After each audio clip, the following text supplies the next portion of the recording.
आपल्यातल्या बऱ्याच जणांनी किल्ले सिंहगडावर झुणका भाकर ही आवडीने खाल्ली असेलच। महाराष्ट्रीयन जुनी पारंपरिक डिश म्हणून आवडीने खाल्ला जाणारा झुणका म्हणजेच बेसनचं पिठलं आज आपण बनवणार आहोत। चला तर मग झणझणीत झुणका बनवूयात। झुणका बनवण्यासाठी छोटंसं वाटण बनवूया। मिक्सरच्या भांड्यात 3 ते 4 हिरव्या मिरच्या घालूया। 12 ते 15 लसणाच्या पाकळ्या घालूया। लसणामुळे छान चव येते, लसूण यापेक्षा कमी घालू नका। पाव चमचा जिरं घालूया। अर्धा इंच आलं घालू। आता मिक्सरमध्ये बारीक वाटून घेऊ। आवडत असेल तर तुम्ही खलबत्त्यात कुटून घेऊ शकता। वाटण छान बारीक वाटलं गेलं आहे। झुणका बनवण्यासाठी गॅसवर कढई ठेवूया। गॅसची फ्लेम लोवर ठेवूया। कढईमध्ये 1 ते 1.5 पळी तेल घालूया।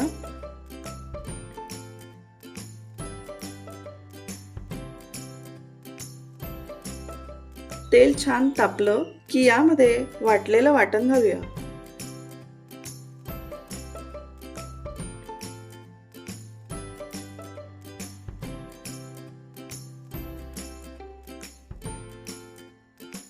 मंद आचेवर वाटण खरपूस भाजून घेऊ। वाटण करपू नये म्हणून मंद आचेवरच भाजून घेऊया। 7 ते 8 कढीपत्त्याची पानं घालूया।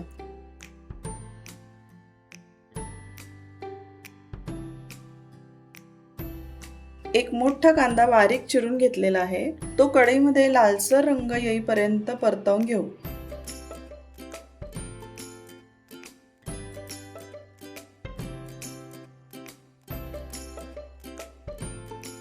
कांदा परतवून घेत आहोत तोपर्यंत आपण पातेल्यात 1 ग्लास पाणी गरम करायला ठेवूया। कांद्यामध्ये चवीनुसार मीठ घालूया।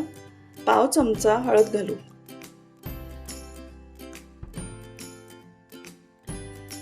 सगळं व्यवस्थित मिक्स करूया। कांदा छान परतला गेलेला आहे। यामध्ये आपण 1 वाटी बेसन घालू।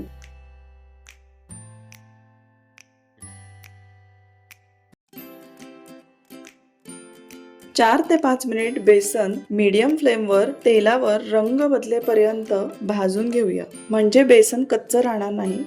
बेसन आधी भाजलं की झुणक्याला खूप छान चव येते। भाजताना आपण बेसनला सतत हलवून घेऊया, म्हणजे बेसन खाली कढईला लागणार नाही, करपणार नाही। 5 मिनिट छान बेसन भाजून घेतलेलं आहे। आता यामध्ये 1 छोटा चमचा हिंग घालूया। गॅसची फ्लेम लोवर ठेवूया। पिठलं करण्यासाठी आपण 1 वाटी बेसन घेतलेलं आहे। सेम त्याच वाटीने 2 वाटी गरम पाणी आपण बेसन मध्ये घालूया।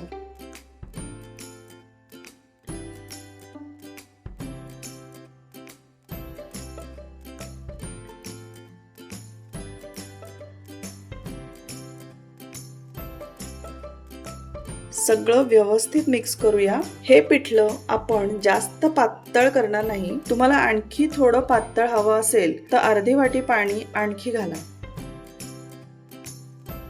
गरम पाणी घातल्यावर लगेच सगळं व्यवस्थित मिक्स करून घेऊया।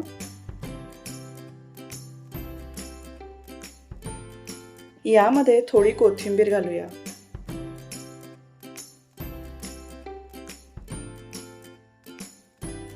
एक मिनिटभर झाकण बंद करून बेसन वाफवून घेऊया। आता झाकण काढूया। गरमागरम झणझणीत झुणका तयार आहे। अशा पद्धतीने केलेलं पिठलं झुणका तुम्हाला नक्कीच आवडेल। रेसिपी आवडली तर प्लीज माझ्या चॅनलला सबस्क्राईब करा।